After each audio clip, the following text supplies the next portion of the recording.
Morning, people, or afternoon, whenever you watch this. So we're focusing again on marginalisation in the primary student Brodie. So we looked at Mary as a kind of marginalised individual, how she's pushed to the side. I'm going to look at a little bit further in relation to that today, just with some critical stuff. The one that you could have read the whole thing from yesterday. And then I want to look at it in relation to kind of a wider kind of marginalisation, how the lower classes are marginalised, or how that process of marginalisation is shown through the narrative. So, yeah, I've kind of contracted down of the longer article in terms of the kind of critical views around Mary. Just because you want in the final version of this essay to be working in some different critical views at certain points. So you need to be finding this kind of critical material to work in. So this is something that you can kind of steal and borrow if you choose to do those two kind of questions where she becomes more relevant. Moving on from that point, moving into that kind of way in which Spark characterizes that kind of marginalization of the poor, the separation between the upper and the lower classes. But because of our kind of questions, we need to then focus that into how that is within the narrative connected to educational practices and develop through that. Now, next week, I am going to set you a piece of kind of critical reading that I want you to go through, because next week we're going to look at Brodie in relation to kind of the danger of her interest in fascism, those kind of political views entering into the classroom, and the kind of indoctrination that's potentially kind of being depicted as going on there. So I'm going to set this as kind of a piece of reading, and I want you to kind of follow the same sort of processes as we're doing with the kind of shorter contracted bits of reading at the start here, okay? So this is the piece of reading I found. There's something about Mary. So as critics do, they're playing very entertainingly with the title, playing on the kind of film title as well, but focusing on the kind of narrative and the ethics and the way that Mary focuses and kind of informs our ethical debate around the text. Okay. Now, to place this article into context, at the start of it, the writer discusses the fact that Spark, and this is a kind of an essay she writes, the desegregation of art. She says that basically she sees the use of satire and irony as being better than simply kind of creating a victim and somebody to pity in order to kind of change the reader's perspective. She sort of, if you go into this essay more, she basically kind of suggests that if you simply create a figure to pity, then by the end of reading it, the audience kind of feels, oh, I've done my pitying now, I've pitied that person, I don't necessarily need to kind of carry that forward. But if you kind of create something that's laced with satire and irony, it forces the reader to kind of question their views more than simply pity the person that's being victimized. And from this, the writer then kind of creates their line of argument, okay? Now, what I've done, I think I've taken about 6 or 7 kind of key little quotations from the text or from this person's piece of criticism. And what I want you to do with each of them, I want you to kind of just pause me for a minute, read through them, think whether you agree, whether you disagree, what kind of evidence from the text you could bring in to kind of either challenge that point of view or to kind of go with that point of view. So you should be starting to imagine how these pieces of criticism would be incorporated into your own essays, either to support your own view or to kind of go against it, okay? So here's my first one. Miss Brodie and her favourite students reduce Mary from an end in itself to a means to an end, and the narrator and narrative of the novel often collude with that reduction. So make a note of this one, pause it for a minute, think, do you agree that the narrative voice of the novel kind of colludes with Mary's kind of victimization? Think about the things we looked at yesterday. Do you think there are points in the novel where you could challenge this, where you could say that it may seem to, but it's often laced with irony? Where could you kind of go about doing that? Okay, so I mean, this one's a nice one because it works both ways, because it says it often does it. It doesn't say it always does it. But you could consider the way in which the narrative voice clearly contextualizes Mary as kind of being famous, as a kind of a silent lump. But look at the way in which very often it kind of juxtaposes the kind of victimization of Mary with people's kind of regret and things like this. So it kind of undermines it, essentially. And for our next one, we've got this one. And this one, have a quick read through. I'm not going to read it end to end to you. But you're not necessarily looking for evidence for this one, essentially, but it helps to kind of create the reasoning behind why Spark might have been doing it. So pause me for a minute, have a proper read through, think about how you respond to it, and then I'll kind of give you a few points around it. Okay, so with this one, it's important because it shows Spark's reasoning behind it. It kind of suggests that that she wants people to kind of take away a kind of moral message and impetus from this, to kind of acknowledge how they themselves may have participated, definitely within the narrative, but potentially in the wider kind of social setting, in this kind of victimization, and to show the kind of injustices of it, essentially. So then we've got this one.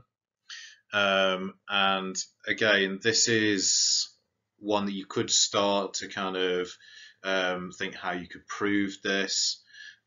She's looking here, classrooms are places where estimations of students' intelligence are frequently based on their good or bad performance, and particular tasks, and evaluations of intelligence and moral worth become confused.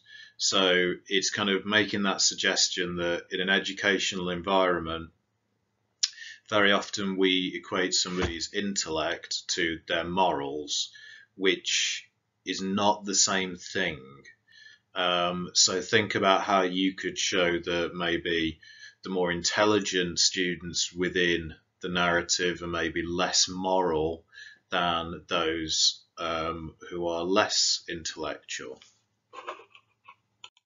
Okay, so within this one, I mean, you might bring in evidence around the way in which there's the suspicion of Mary as having been a betrayer of Miss Jean Brodie, but through the kind of omniscience of the narrative voice, we're aware that she never holds a grudge against her. You could compare her to the kind of more angry actions of some of the other characters, the more vindictive actions of other characters.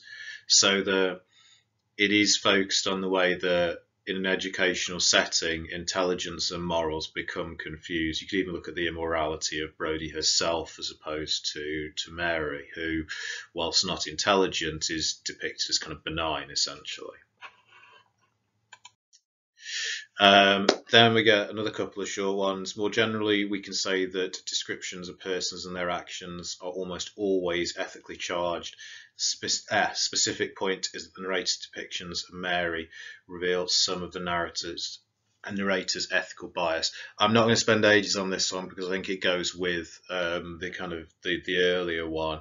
It simply reinforces that the narrative voice itself may hold a kind of ethical bias, in the same way as kind of some of the characters within the text do.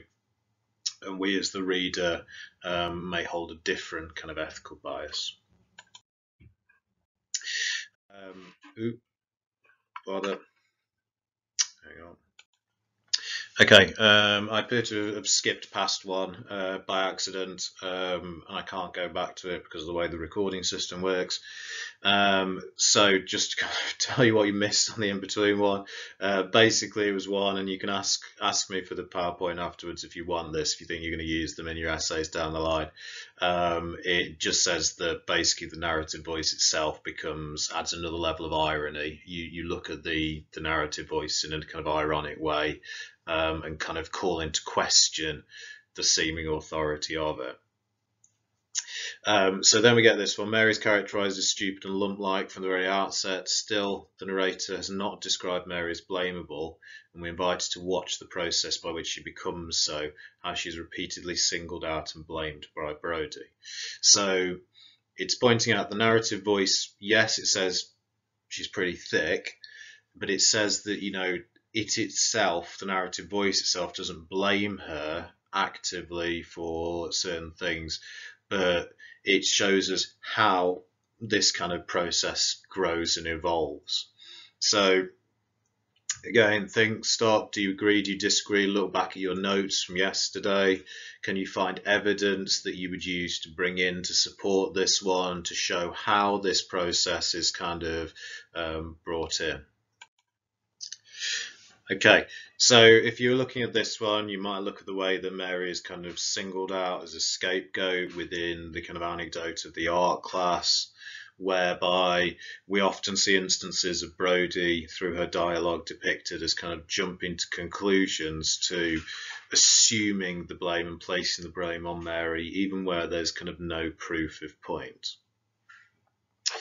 As we go forward, and I think this might be our last one, and might be one more. Hang on, one more after this one.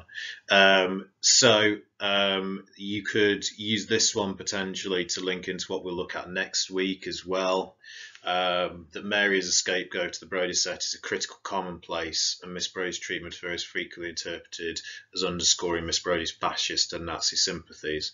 So it kind of equates the way that Mary is treated to the way that other victimized groups are treated. So the kind of the Jews, the disabled, anybody of a kind of different ethnic minority group during the kind of Second World War.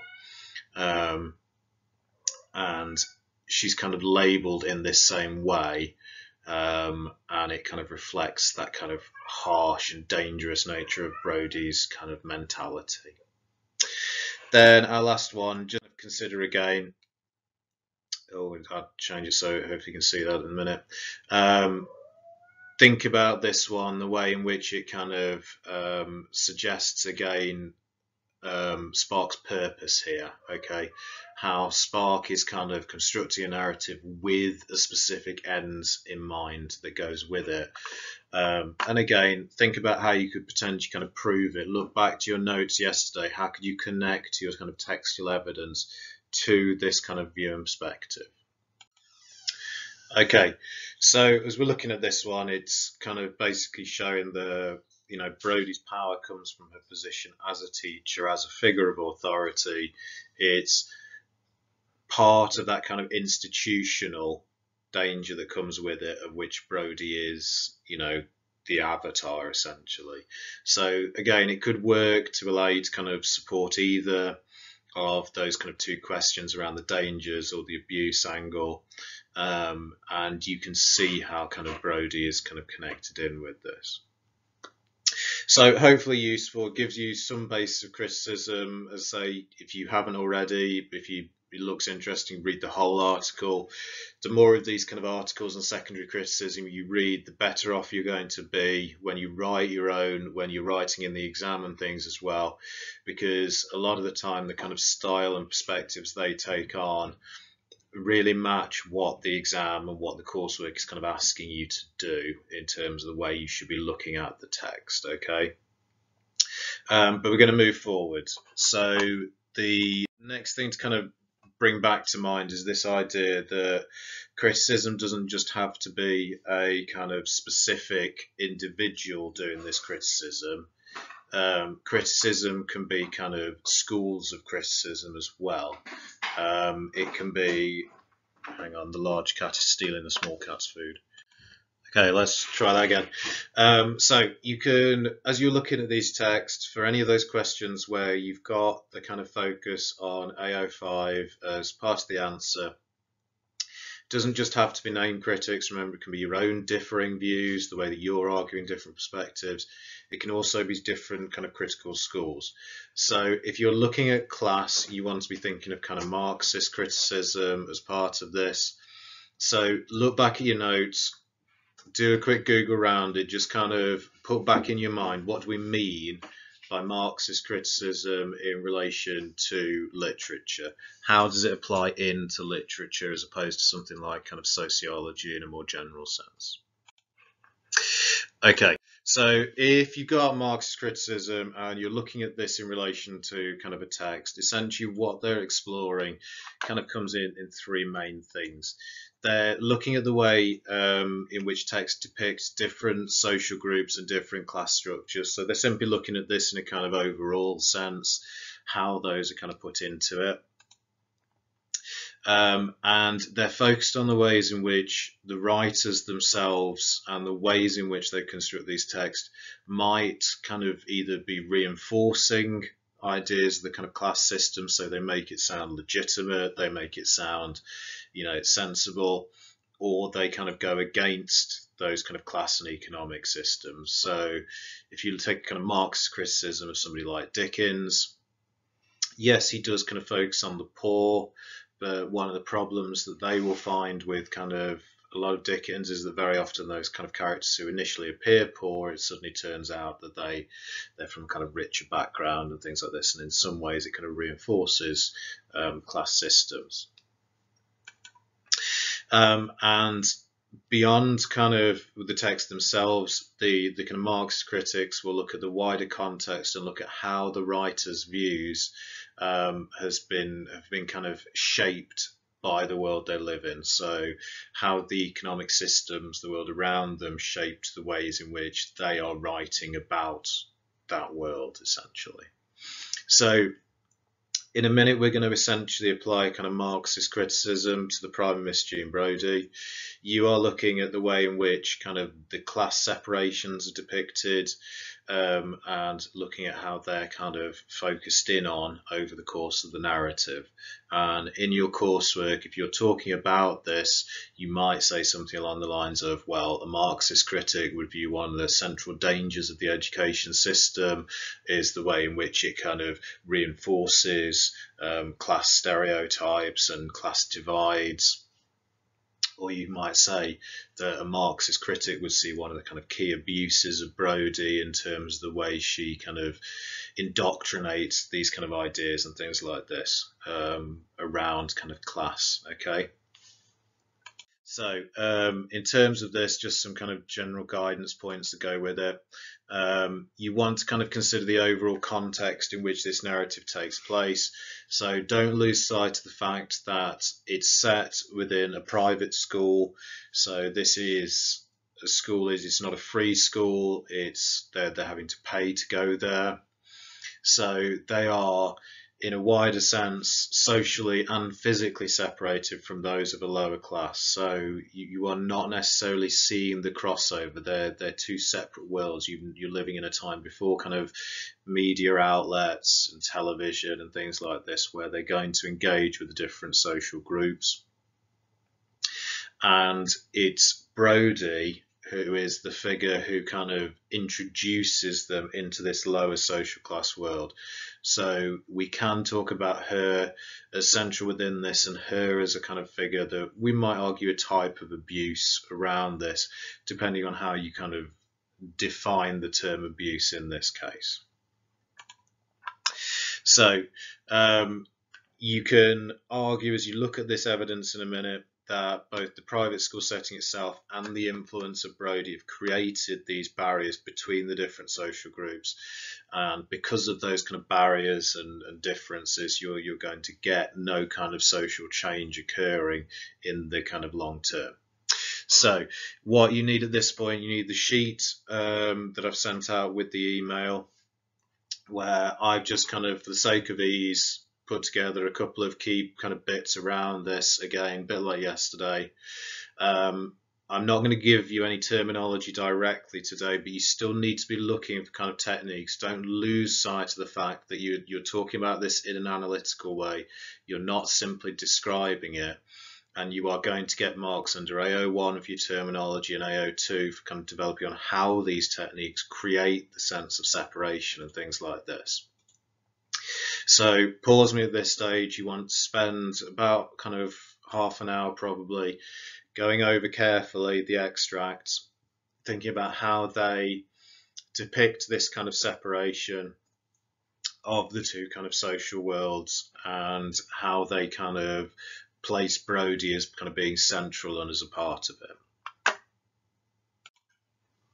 Okay, so I'm going to start off just by briefly looking at the first two. So hopefully you've got this in front of you, you've had a look at it yourself. Now, the first thing to note is that very early on in the narrative, it draws our attention to this kind of school setting, the kind of rigid upper class kind of control. You get the reference to the Panama hat, the uniform, the idea of a kind of proper set on the hat. You get the kind of as it goes further through, Marcia Blaine was a day school, which had been partially endowed in the middle of the 19th century by a wealthy widow of an Edinburgh bookbinder. So you were already creating a kind of sense of prestige and wealth around this setting.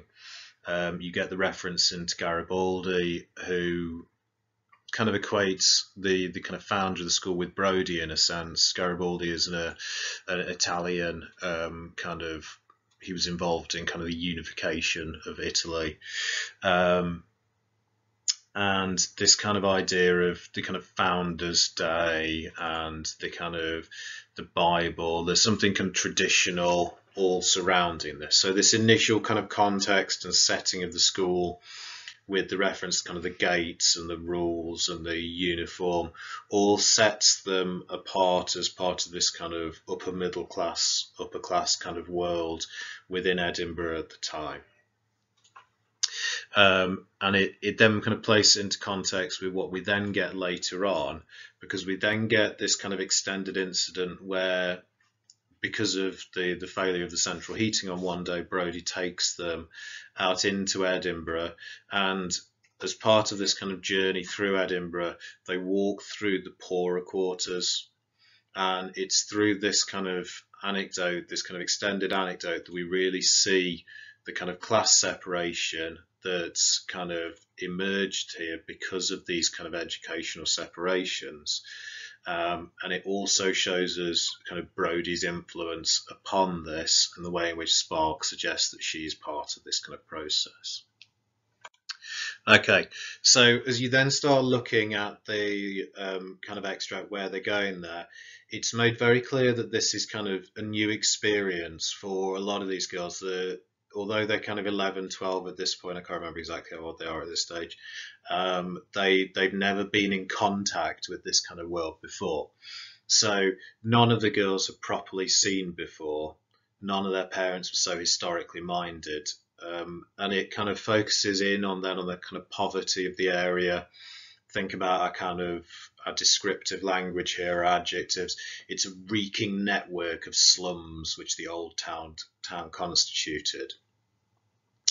And it kind of again suggests this kind of separation. So think about the kind of metaphor that follows. The Canongate, the grass market, the lawn market were names which betokened a misty region of crime and desperation. So in the minds of these kind of young girls, and kind of more broadly speaking those of their classes, this idea of a misty region as a metaphor suggests something kind of insubstantial, something that they've maybe heard of from a distance, but they've never truly kind of experienced or associated themselves with. And you get kind of the reference to probably a kind of newspaper, lawn market, man jail. This is the closest they've come to these kind of areas and to having any kind of association with them. And the following kind of paragraph heightens this. It says that a couple of them have traversed the high street, but but it kind of, if you know Edinburgh, it kind of suggests sort of a little bit more distance. They maybe come closer to it. And Sandy's been taken to Holyrood in an uncle's car. So she's maybe travelled through the region, but within this kind of separation, within this kind of, again, cars at this stage, still a symbol of kind of wealth and privilege that the poor is simply not going to have. And she's taken there in order to see the kind of historical site of where Mary Queen of Scots was kept at that point.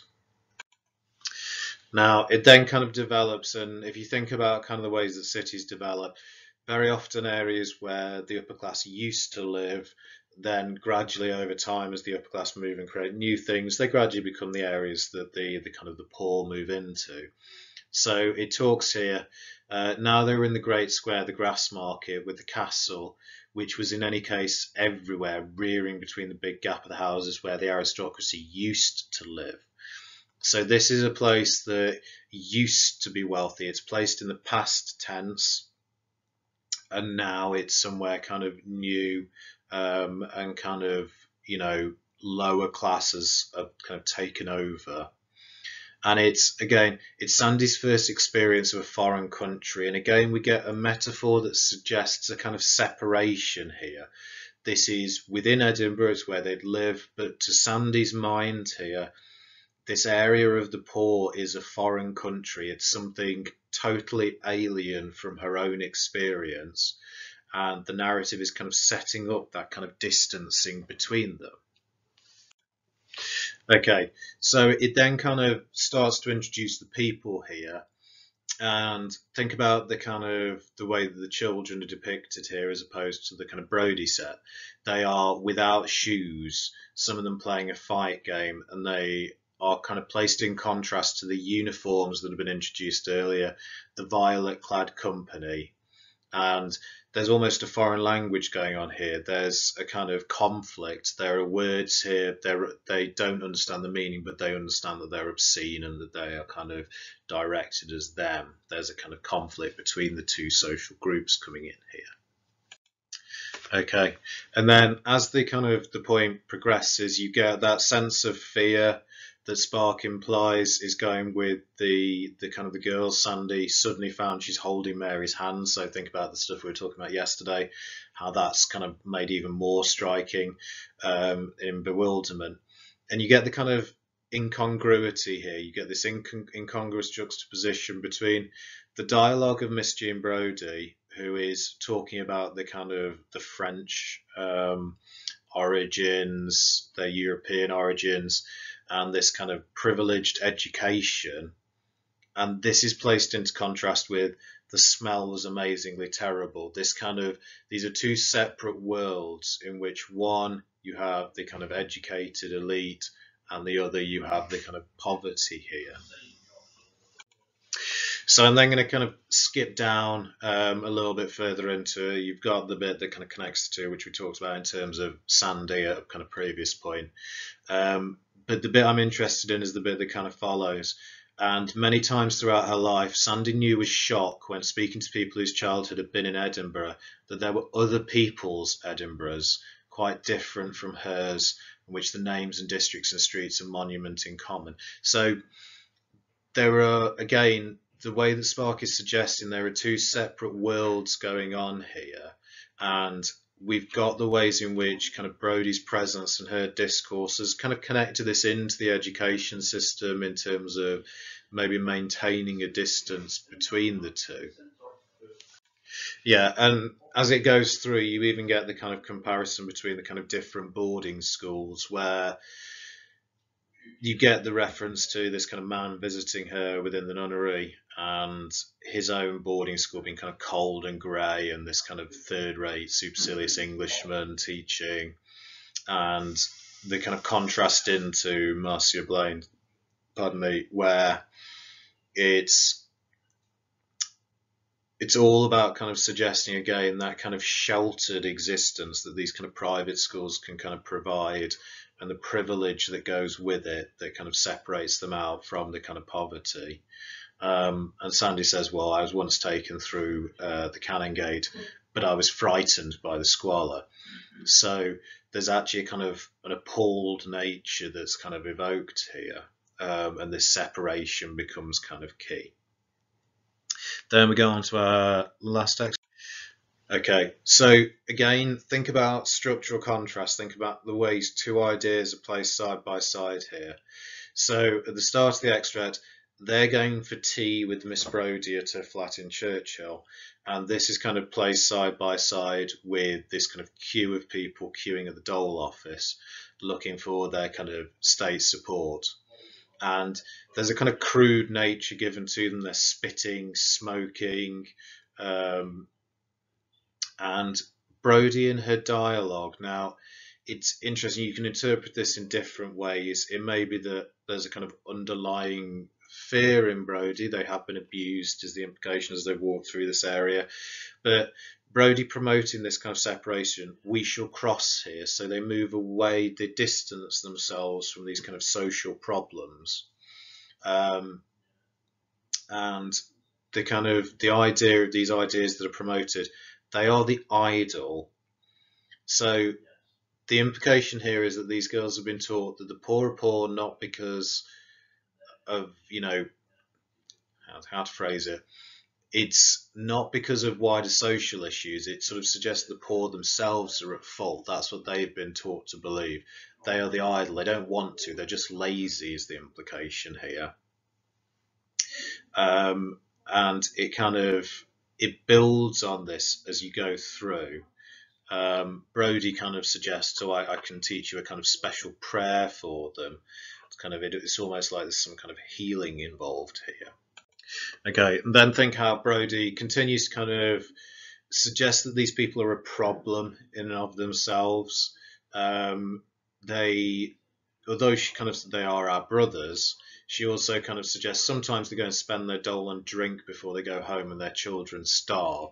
So there's this kind of promotion of the kind of myth of deviance around the poor, of kind of fecklessness, that again is placing them at fault.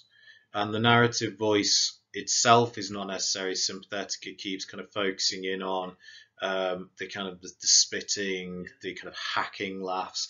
There's something unattractive made around the kind of the group of kind of poorer men here.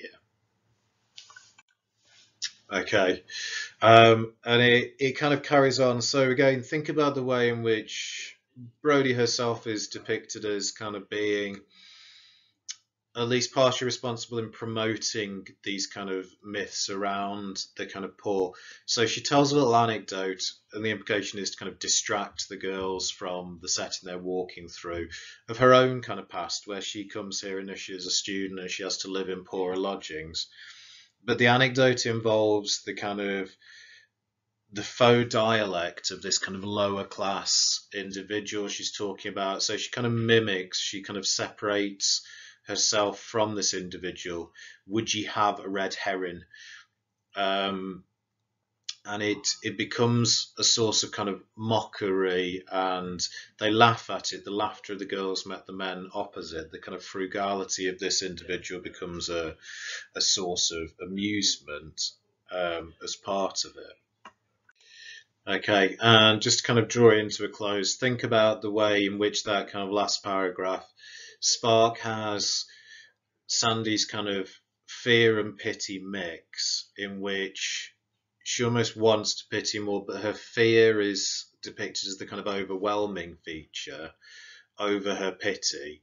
So Sandy's fear returned as soon as she stopped laughing. She saw the slow, jerky moving file tremble with life, and it describes kind of one dragon's body, and it's unslayable. So there's a kind of fear that this can never go away. And whilst there is an element of pity here, this was a relief to her fear, that kind of pity allaying her fear, at least to a point. But the fear is there, and this is only going to kind of exacerbate the problem, is the kind of implication that a Marxist critic might make. So we can look at this, we can look at the way in which this is a central anecdote within the text, this kind of trip into these areas of Edinburgh. show that kind of social separation. They show Brodie as being part of it. Brodie is promoting certain kind of ideals of separation, and not necessarily showing a level of sympathy with these as kind of a marginalised group. And this can work into kind of those wider problems in the educational setting, and to an extent to Brodie, as you can kind of mediate this. She doesn't have to be directly and as abusive, but her attitudes and the way that she's able to kind of indoctrinate these children with her views becomes a kind of form of more subtle abuse within it. Now, as a last kind of situate, I've sent you this article as well, The Familiar Attractions of Fascism in Mural Sparks, the Prime Minister Jean Brodie. Now, I want you to have a go at reading this for next week, please, because on Monday we'll look at the way in which this is depicted as a kind of a danger within the education system. And again, you want this wider criticism that's kind of going to go into these in order to really push your marks up into those kind of higher grade bands. The more of this criticism you read as well, the stronger your own writing is going to become. Okay, so finish off doing anything around this one. Make sure you're reading this over the course of the next week, and just kind of highlight bits that you think are interesting, that show a specific point of view, that kind of explore the ideas of the way fascism has become part of the text and is linked to kind of Brodie within it.